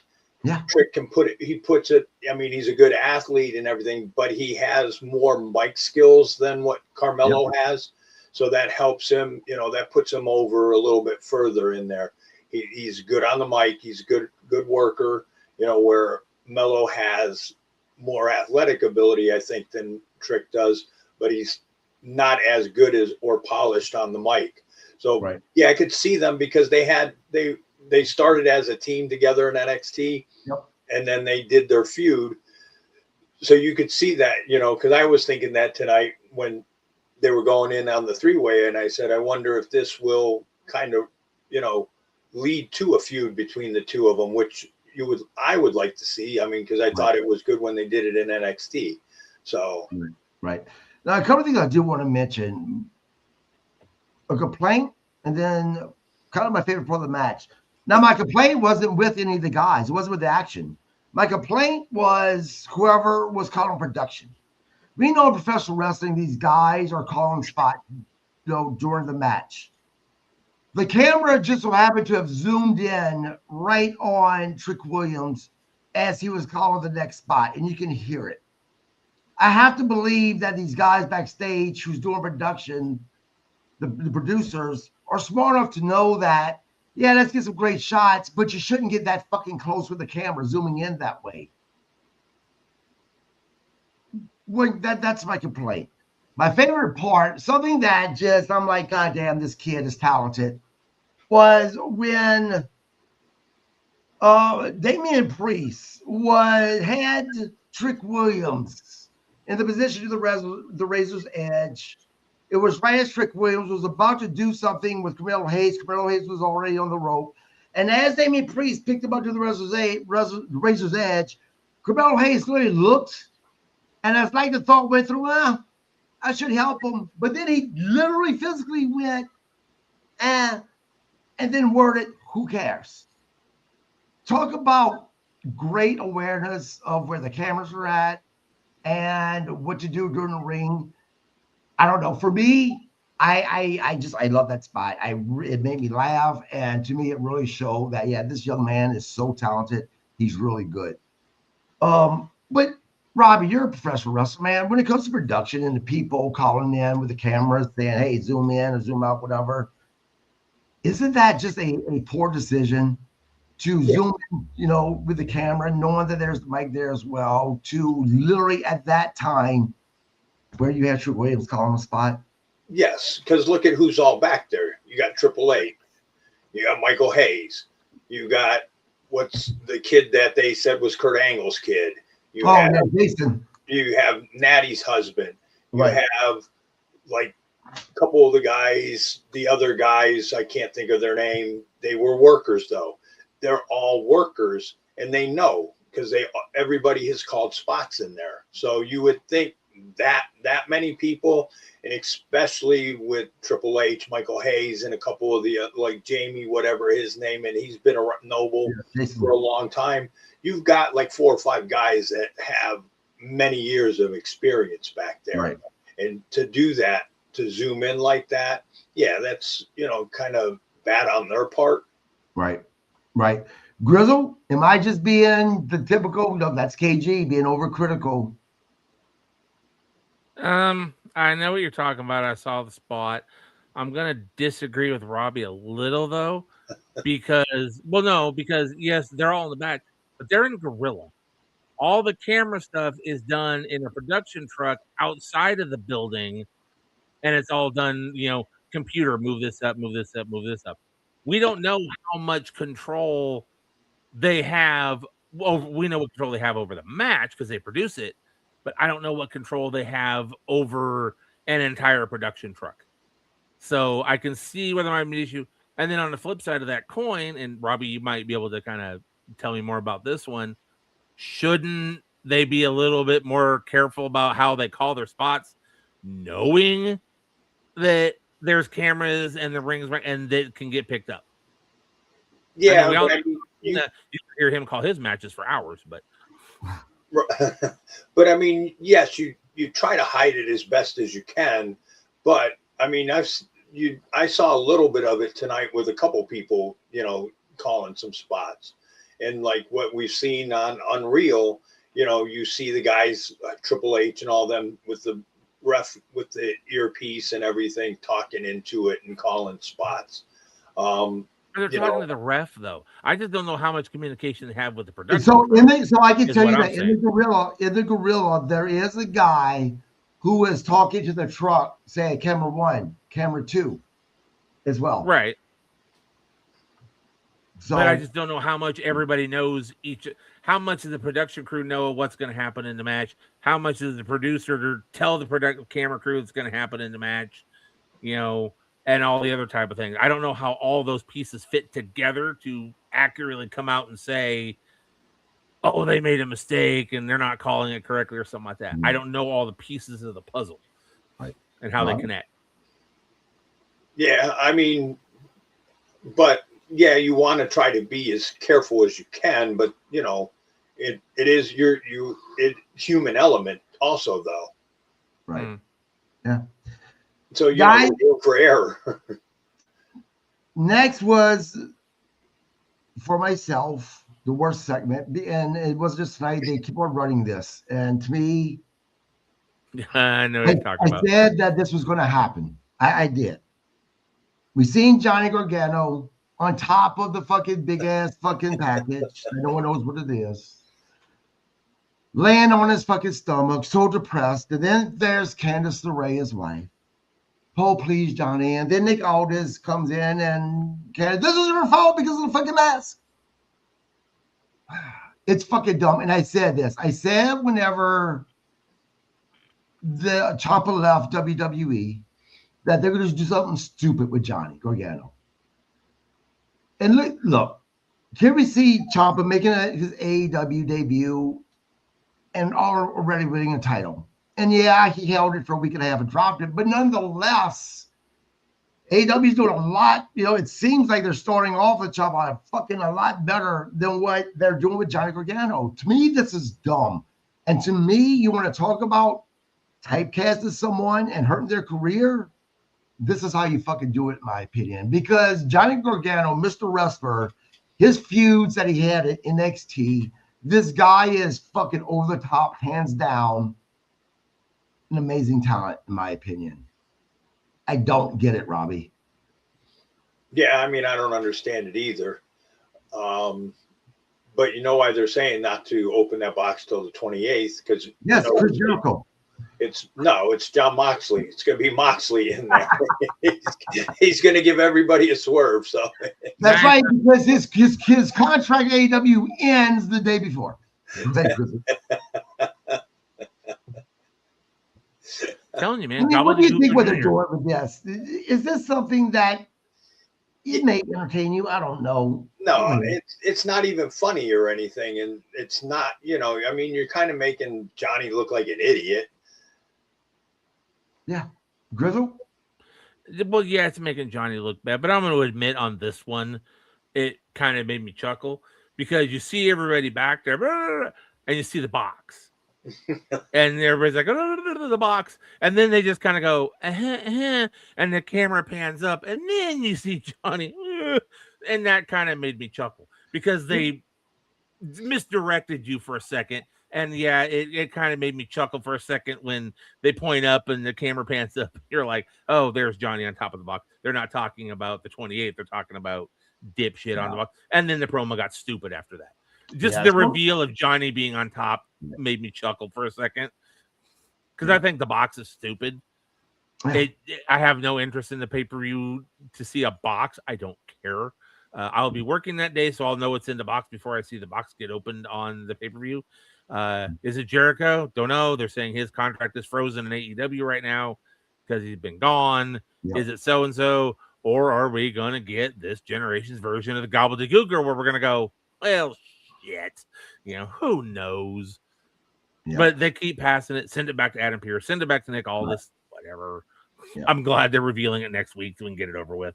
Right. Next, well, part of the same segment, we have Jordynne Grace walks up and kind of interrupts with, Candice LeRae's pleading with Nick Aldis. Candice LeRae's like, look, bitch, wait your turn. You interrupted me.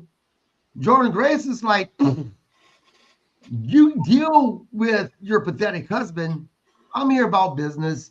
Nick Aldis is like, ladies, you know what? I don't want to deal with it. You guys deal with it, fight it off, have a fight, deal with it in the ring next week.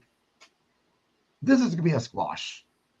This is going to be an Obafemi versus Kid Wilson type of a match, in my opinion. Jordynne Grace is going to go over Candice LeRae. I don't even give a shit about this match. I really don't, Grizzle. I don't think it's going to be a squash, unfortunately, because they don't seem to do squashes with the women. They let them go too long. True. And I think they're going to let Candice go too long with this one, in my opinion. Yes, Jordan's going to win, but I don't see it as a squash because they don't do women squashes. Shit, look how long it took Jade Cargill to beat B-Fab. They don't do women squashes. B-Fab should have been a squash. We'll get to that in a second. Robbie? Well, she should have been, but she wasn't. That's what I'm saying. Yeah. No, you said she could have been. Great, Robbie. But here's another. Well, you wonder what they're going to do with Grace, with Jordynne. I mean, once again, here was the TNA, champion, this and that. And now you brought her over. You didn't do anything with her in NXT. And then now you brought her up to the main roster. Is she just going to be just another piece of the puzzle? Right. Yep. Guys, next we go to the ring. We see Julia make her entrance. Commercial, come back. Backstage, they show Jade Cargill photo shoot. And then we see B-Fab. Now, B-Fab hasn't been on TV in a bit, and I said they need to take B-Fab off the TV. The problem is no, I said take her off and repackage her. There was nothing fucking different. And then, of course, with B-Fab is Mission. She has the kendo stick. Talk shit to Jade Cargill. I'll be honest, this promo, they made Jade Cargill look like she's weak. Because instead of getting the same badass Jade Cargill, kendo stick or not, I'm going to kick your ass. She kind of backed down a little bit, in my opinion, to Mission and B-Fab. Robbie? Yeah, I totally agree. I mean, I thought that too when I saw like Mission, kind of fake with the kendo stick a couple of times and she flinched and stuff. I thought that, it's definitely not making you look strong. So it did make her look a little weak.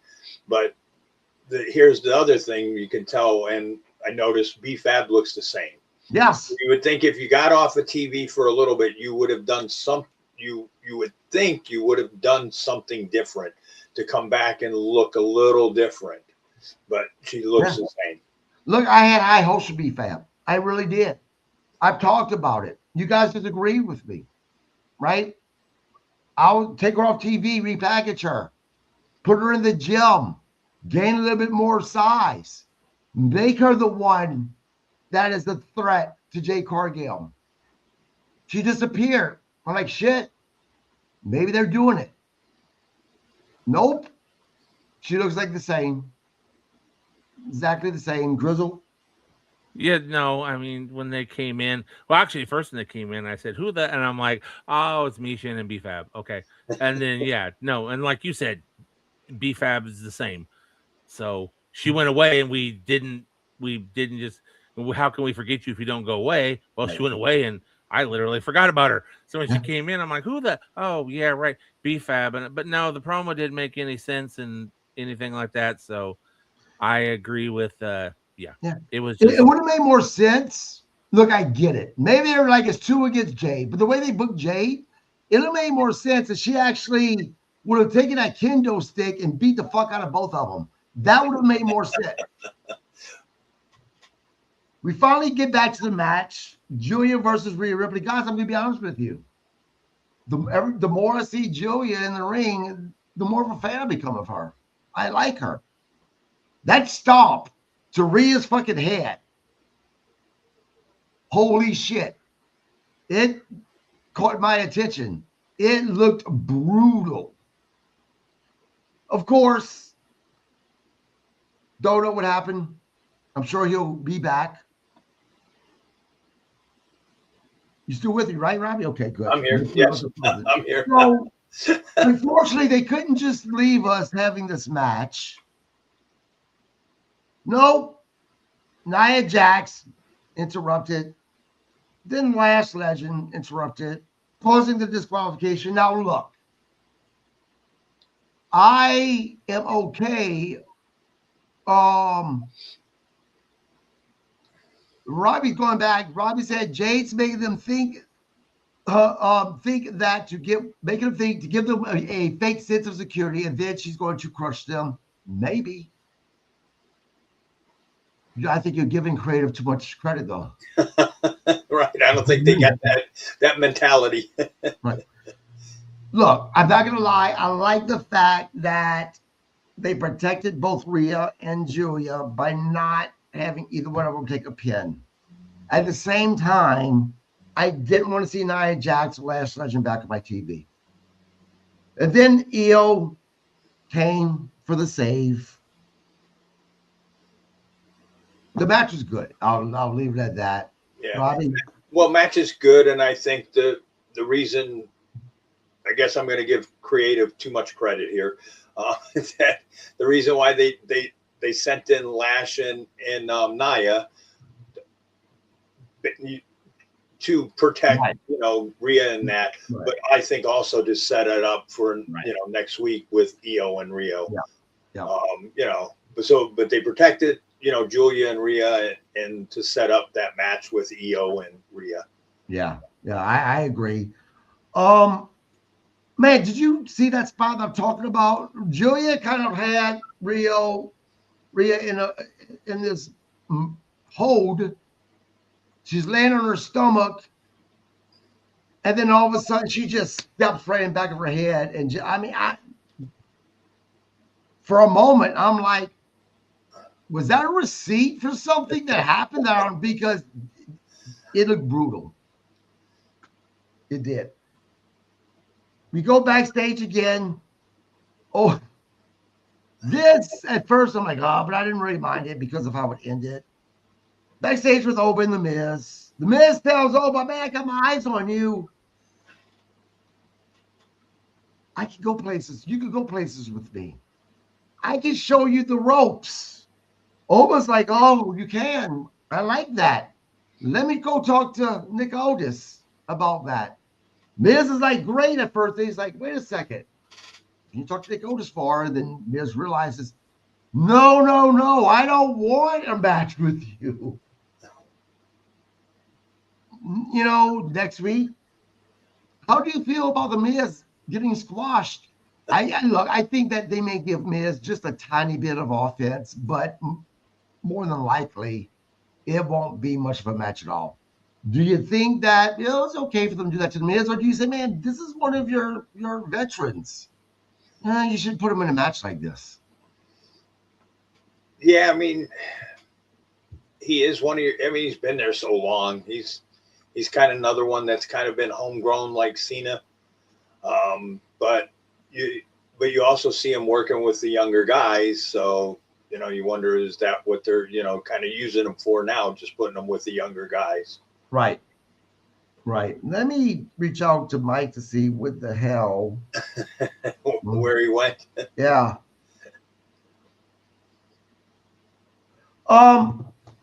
Yep, I agree. Next, we stay backstage with Charlotte Flair and Alexa Bliss. Charlotte's talking about, her losing. Bob Cook says, and guys, remember, Bob Cook is a pro wrestler, so this isn't coming from a fan or me. Miz is useless. Who cares what they do with him? I disagree a little bit. Again, backstage Charlotte Flair, Alexa Bliss. Charlotte's talking about her loss tonight. Bliss basically said, I'll be fine without you, Elimination Chamber. And Kiana James and Julia walks in on them.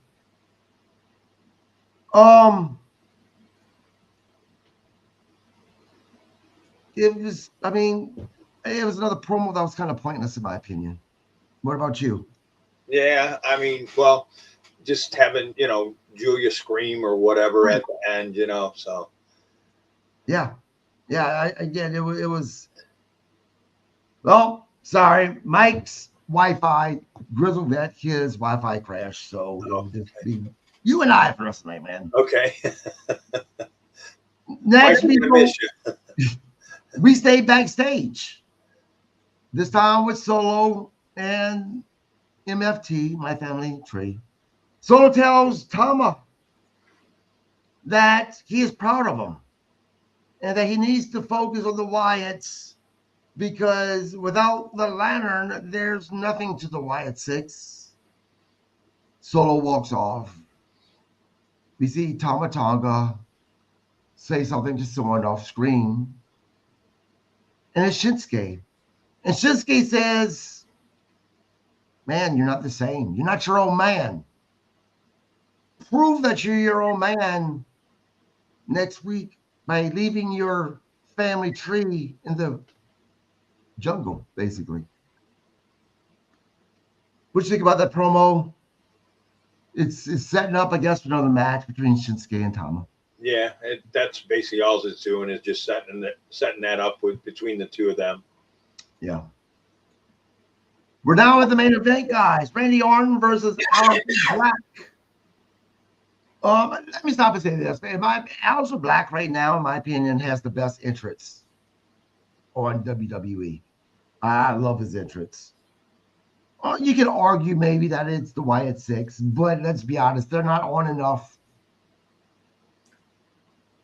Of course, this was set up during the beginning of the show. Randy Orton came as the old school Randy Orton, as we've seen that with a couple of old school moves. One of them was the stomp that he does, hitting every part of your body. He also did the DDT on the floor. The thing I really like about Randy Orton right now is you can tell that Randy Orton's at the time in his career that he's just having fun out there. You can really tell he's just having fucking fun doing what he's doing. Drew McIntyre, of course, interferes, causing Orton the match by hitting him with the title. We've seen Cody comes out to try to, save Randy, but it was already too late. Drew had already did the damage and ran off. Aleister Black hit him with the Black Mass for the win. And that is how we go off air. Your thoughts on this match? Match was good. Sure. So now, but here's we get a little technical or whatever. Sure. So now, since Drew interfered and Nick saying, don't mess with me. So now let's see if he's going to, carry on with that because of course, Drew interjected himself in the end there. So now let's see if Nick carries out with his threat to him because basically he kind of screwed around in there, Yeah. When he was supposed to have left the building. So, yeah, we'll see. You know, but the match was okay. The match was okay. I agree. You know, overall, I'll give SmackDown tonight a B. It was a strong SmackDown. It was definitely better than Raw, 100% in my opinion. So yeah, I'll give it a B. What about you? B- with all the promos. You know, Yeah, I mean, enough. you had a couple matches that saved you, but too many promos. Right. Yep. Fair enough, guys.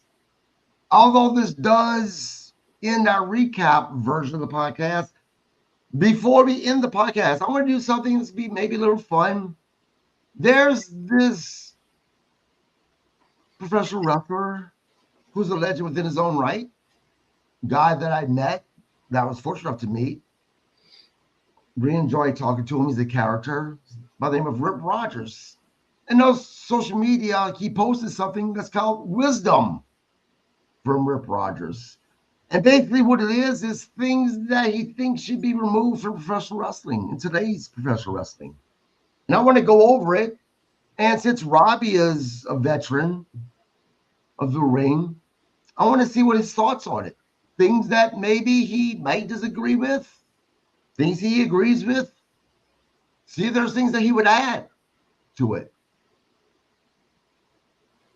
Bob Cook says he loves Rip Rogers. I don't know how you can be a wrestling fan and not love Rip Rogers, to be honest with you.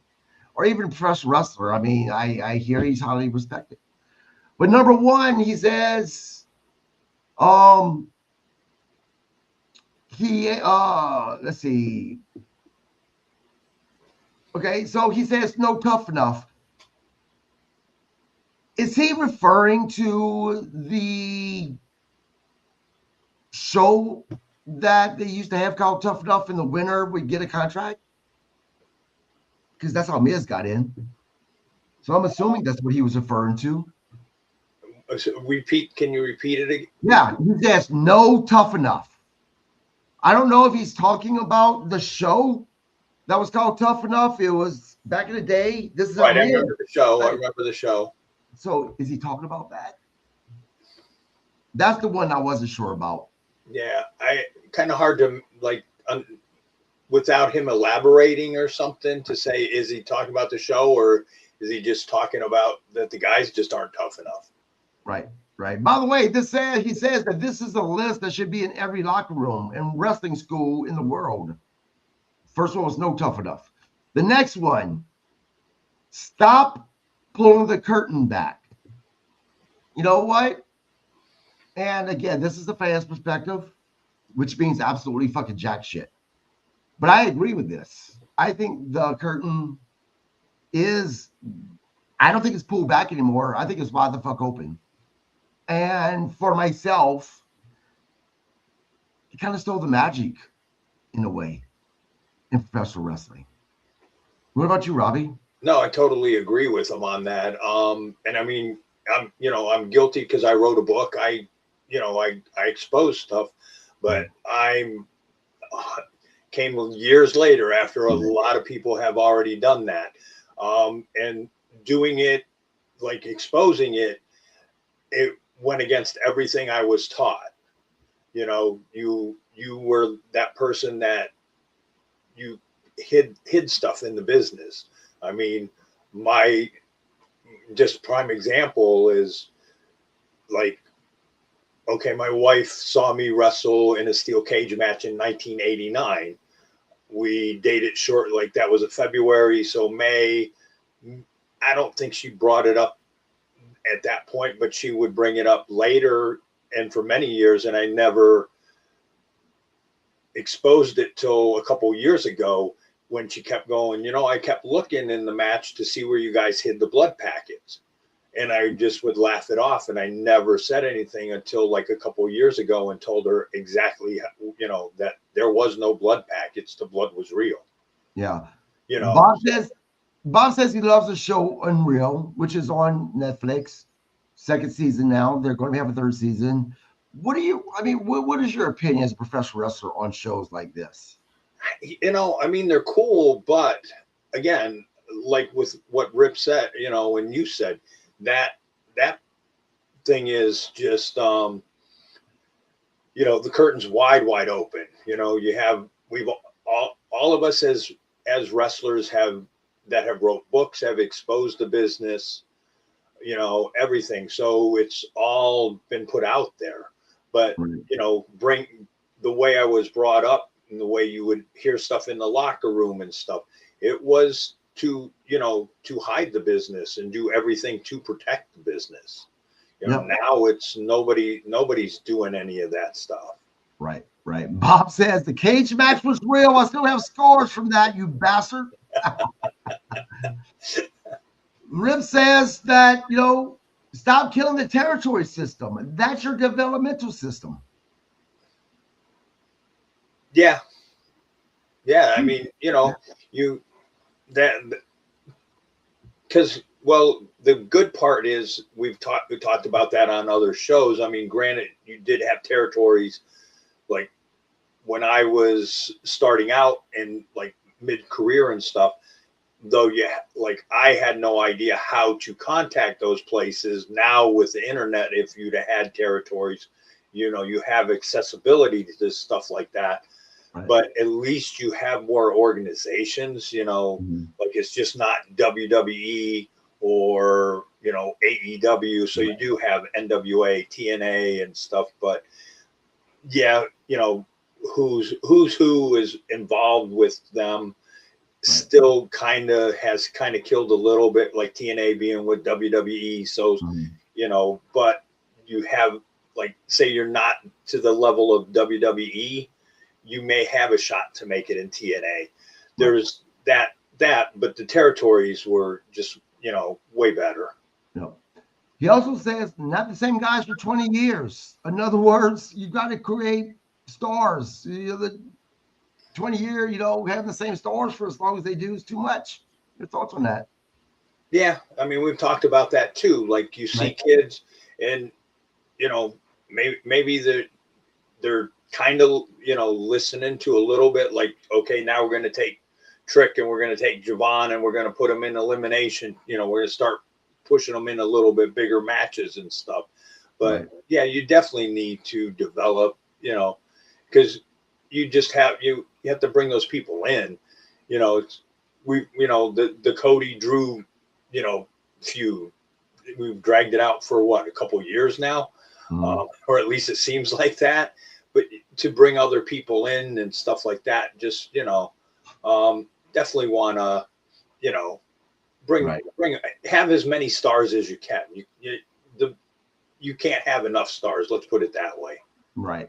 Bob says, bye, Miz.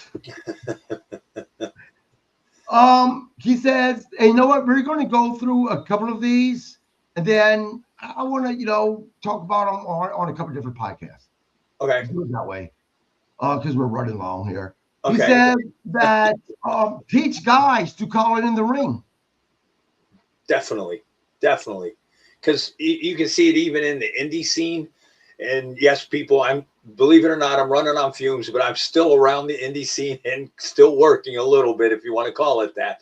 But it's amazing to see that the kids that are working today, and even when I was around it, you know, with Robbie and them 10 years ago and stuff, that a lot of these kids are calling it, you know, like they're even a 3-minute match and they're like, everybody's trying to get their high spots in them. Well, we'll do this and we're going to do that and this, and where, you know, calling it in the ring was just so much better because you can play off the crowd. Yeah. You know, now you have this, whatever, let's give them a 5-minute match and you've already called it, you know, you could bore them to death with everything you're trying, and you're just trying to remember your spots. Right. Bob says the Malenko way. One of the greatest. He said, you need agents who are wrestlers. Yeah, definitely. Because you need to have somebody that's with you that knows the business. You know, we've seen it with creative people trying to bring people in from just regular TV and stuff. It's just not the same. He says, don't wear jewelry in the ring. It immediately tells people the match isn't real. Yeah, definitely. Lower your ticket prices. How can you expect normal people to buy tickets? 100%. Yeah. Oh, definitely. Yeah. You need more upsets, like any real sport. Yeah. Stop the 90% of the 2.9 count kickouts. In other words, too many false finishes. Yeah. Yeah. We've seen way too many of those. They've just come too common. Yep. Stop being so smooth on moves and bumps. It's a contest. Treat it as such. Anything too smooth is a work. I mean, but see, you could take that the wrong way. I mean, you want to definitely make it look good, you know? Right. So I don't, you know, I get it that he says it's a contest, but you want to make it look good. So you want to be smooth and stuff like that. Right. Bob says, but you need an owner that can tell the wrestlers to listen to the agents. And we'll do this is the last one. And this is the one that I think from seeing the response from other professional wrestlers, had more mixed feelings about. No clotheslines unless you've got 20-inch biceps.